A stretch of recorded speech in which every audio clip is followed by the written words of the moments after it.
Doctor Baba Saheb Ambedkar open university.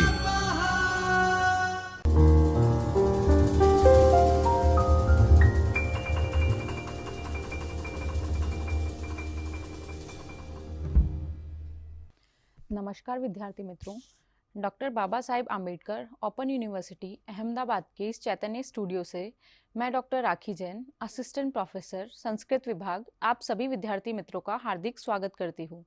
आज हम BA तृतीय वर्ष संस्कृत के पेपर नंबर SKTM 306 व्याकरण, भाषा विज्ञान एवं अर्थशास्त्र, इसका विभाग 2 सिद्धांत कौमुदी के कारक प्रकरण की विभक्ति चतुर्थी एवं पंचमी की इकाई 3 एकम 3 पंचमी विभक्ति सूत्र 1 से 11, इसका हम अध्ययन करने वाले हैं।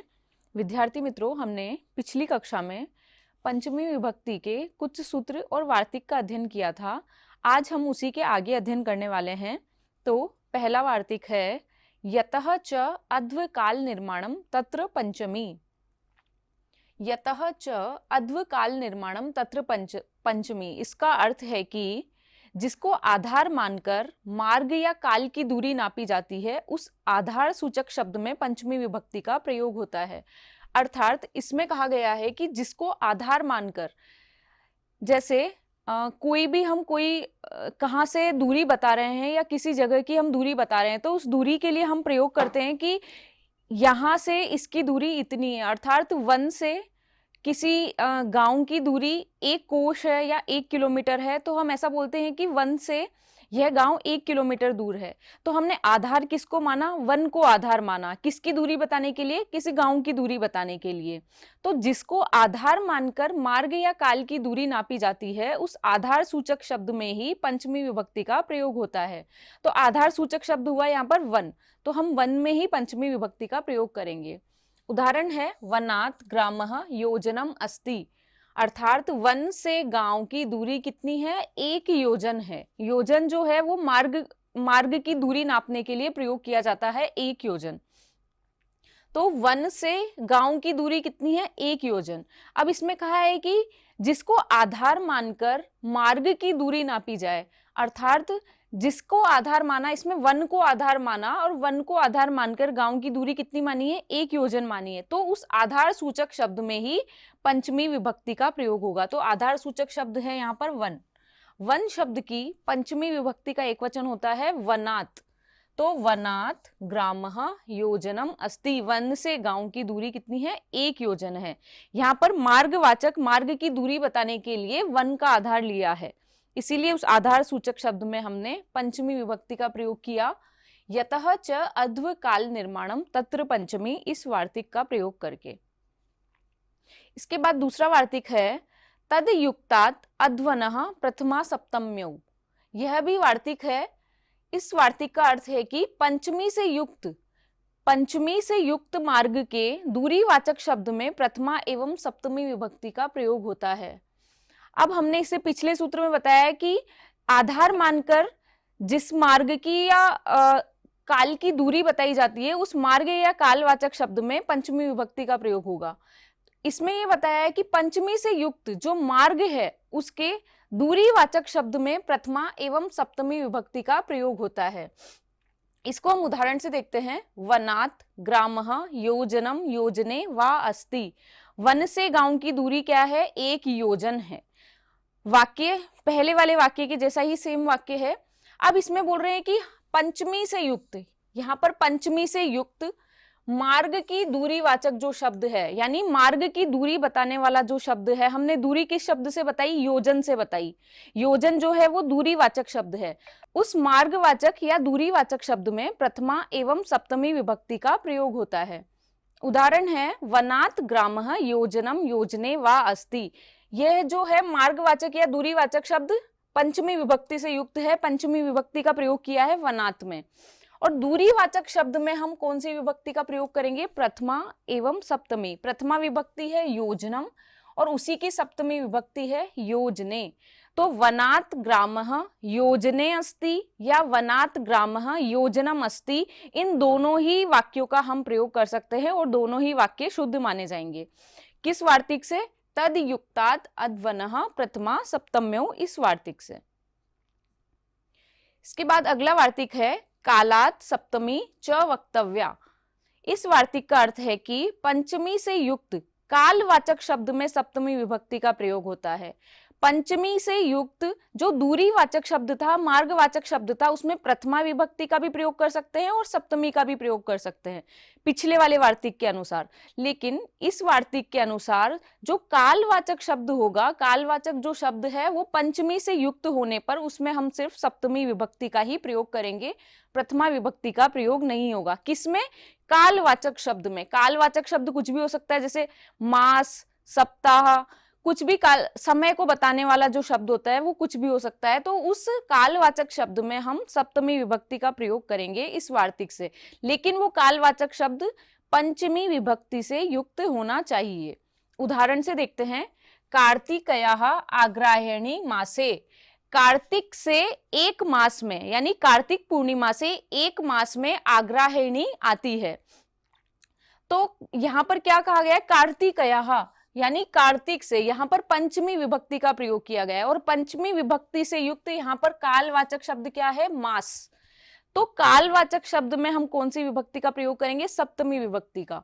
तो मास शब्द की सप्तमी विभक्ति का एक वचन है मासे। तो कार्तिकयाः आग्रायणी मासे, ये पंचमी से युक्त कालवाचक शब्द होने के कारण यहां पर हमने कौन सी विभक्ति का प्रयोग किया? सप्तमी विभक्ति का। प्रथमा विभक्ति का प्रयोग नहीं किया गया है क्योंकि कालवाचक शब्द में हम सप्तमी का प्रयोग करेंगे और अगर मार्गवाचक या दूरीवाचक शब्द होगा तो उसमें हम प्रथमा का भी प्रयोग कर सकते हैं और सप्तमी का भी प्रयोग कर सकते हैं। ऐसा हमने पिछले वार्तिक में पढ़ा है। इसके बाद में है सूत्र अन्य आराध इतर ऋते दिक् शब्द अंचुत्तर पद आच आही युक्ते। यह है पाणिनि अष्टाध्यायी के दूसरे अध्याय के तीसरे पाद का 29वां सूत्र है। सूत्र का अर्थ है कि अन्य, आराध, इतर, ऋते, दिक् शब्द, अंचुत्तर पद, यानी जिसके उत्तर में अंच हो ऐसा पद, आच और आही, इन प्रत्ययांत शब्दों के योग में कौन सी विभक्ति का प्रयोग होगा? पंचमी विभक्ति का प्रयोग होगा। यह जो सूत्र है वो पाणिनि अष्टाध्यायी के दूसरे अध्याय के तीसरे पाद का 29वां सूत्र है। सूत्र का अर्थ है कि ये जितने भी शब्द यहाँ पर दिए गए हैं, अन्य, आरात, इतर, ऋते, दिशावाचक कोई शब्द है, आच प्रत्ययांत है यानी जिसके अंत में आच है, या अंच जिसके उत्तर में है, या आही जिसके उत्तर में है, ऐसे शब्दों के योग में, उत्तर अर्थात बाद में, ऐसे शब्दों के योग में सदैव पंचमी विभक्ति का ही प्रयोग होता है। उदाहरण से हम देखते हैं, कृष्णात् अन्यः रामः। कृष्णात् अन्यः राम है, यहाँ पर कौन से शब्द का प्रयोग किया गया है? अन्य। कृष्ण से भिन्न कौन है? राम है। तो अन्य शब्द का प्रयोग होने के कारण हम कौन सी विभक्ति का प्रयोग करेंगे? पंचमी विभक्ति का। तो कृष्णात् जो पद है इसमें हमने पंचमी विभक्ति का प्रयोग किया। कृष्ण शब्द की पंचमी विभक्ति का एक वचन होता है कृष्णात्। इसी प्रकार कृष्णात् इतरः राम, कृष्ण से भिन्न कौन है? राम है। यहाँ पर इतर, इतर शब्द का प्रयोग होने के कारण कृष्ण में पंचमी विभक्ति का प्रयोग किया गया है। वनाद आरात, यहाँ पर आरात पद का प्रयोग किया गया है वन के समीप। आरात शब्द जो होता है वो समीप अर्थ में प्रयुक्त होता है। वनात, वनाद, आरात, इसीलिए जो वन है इसमें पंचमी विभक्ति का हमने प्रयोग किया है। फिर है ऋते कृष्णात् न सुखम, कृष्ण के बिना सुख नहीं है। यहाँ पर जो ऋते है, ऋते पद का, ऋते शब्द का प्रयोग होने के कारण जो कृष्ण पद है, कृष्ण में हमने पंचमी विभक्ति का प्रयोग किया है। उसके बाद है पूर्वः ग्रामात्, गांव से पूर्व दिशा में। यहाँ पर दिक् शब्द है यानी दिशावाचक शब्द है पूर्वः ग्रामात्। तो ग्राम जो पद है इसमें हमने पंचमी विभक्ति का प्रयोग किया है। ग्राम शब्द की पंचमी विभक्ति का एक वचन होता है ग्रामात्। फिर इसके बाद है प्राक, प्रत्यक व ग्रामात्, अर्थात ऐसा भी बोल सकते हैं प्राक ग्रामात् या प्रत्यक ग्रामात्। ये जो है, ये प्राक और प्रत्यक जो पद है ये अंचुत्तर पद है, यानी इनके उत्तर में अंच है। तो अंच प्रत्यय होने के कारण, प्राक शब्द और प्रत्यक शब्द में अंच प्रत्यय होने के कारण ये कौन से पद हो गए? प्राक और प्रत्यक हो गए अंचुत्तर पद। जो अंचुत्तर पद का यहाँ पर प्रयोग किया गया है, ये अंचुत्तर पद होने के कारण ग्राम पद में हमने पंचमी विभक्ति का प्रयोग किया है। फिर आता है आज। आज कैसे? दक्षिणा ग्रामात। जो दक्षिणा पद है, दक्षिणा पद के अंत में आज प्रत्यय है। दक्षिण शब्द से आज प्रत्यय लगाकर हमने दक्षिणा शब्द बनाया है। दक्षिणा ग्रामात यानी गांव से दक्षिण दिशा में। दक्षिणाम अहि ग्रामात, यहां पर भी अहि पद का प्रयोग होने के कारण जो ग्रामात पद है इसमें पंचमी विभक्ति का प्रयोग किया गया है। तो सूत्र का अर्थ क्या हुआ कि अन्य, आरात, इतर, ऋते, दिक् शब्द और अंत जिसके उत्तर में है ऐसा कोई शब्द है, या आज प्रत्यय अंत में है ऐसा कोई शब्द है, या आही प्रत्यय अंत में है ऐसा कोई शब्द है, तो उन शब्दों के योग में सदैव पंचमी विभक्ति का ही प्रयोग होगा। इसके बाद में अगला सूत्र है अपरिवर्जने। सूत्र का अर्थ है कि वर्जन अर्थात छोड़ने के अर्थ में, वर्जने अर्थात वर्जन, वर्जन का अर्थ होता है छोड़ने के अर्थ में। अपरि, अप और परि ये दो उपसर्ग है। अप और परि इनकी क्या होती है? कर्म प्रवचनीय संज्ञा होती है। अब कर्म प्रवचनीय संज्ञा का प्रकरण हम आगे पढ़ने वाले हैं कि कर्म प्रवचनीय संज्ञा क्या होती है और उसमें कौन सी विभक्ति का प्रयोग होता है। यह सूत्र मात्र एक संज्ञा विधायक सूत्र है, संज्ञा का अधिकार करने वाला सूत्र है। कौन सी संज्ञा का? कर्म प्रवचनीय संज्ञा का। कर्म प्रवचनीय संज्ञा का जहां प्रयोग होगा वहां पर हम पंचमी विभक्ति का प्रयोग करेंगे। ऐसा हम आगे पढ़ने वाले हैं आगे के सूत्रों में। लेकिन इस सूत्र में मात्र इतना बताया गया है कि अपरिवर्जने, जहां पर भी वर्जन अर्थात छोड़ने का अर्थ प्रयुक्त होगा वहां पर अप उपसर्ग और परि उपसर्ग, इन दोनों उपसर्गों की कर्म प्रवचनीय संज्ञा होगी। तो यह जो सूत्र है वो कर्म प्रवचनीय संज्ञा का अधिकार करने वाला सूत्र कहा गया है। तो ये जो कर्म प्रवचनीय संज्ञा का प्रकरण है वो हम आगे आने वाले सूत्रों में अध्ययन करने वाले हैं। अभी सिर्फ इस सूत्र के हिसाब से कर्म प्रवचनीय संज्ञा की जाएगी।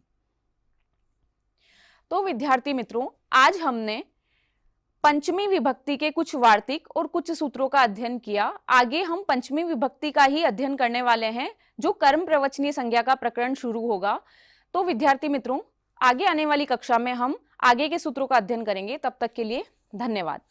स्वाध्यायः परमः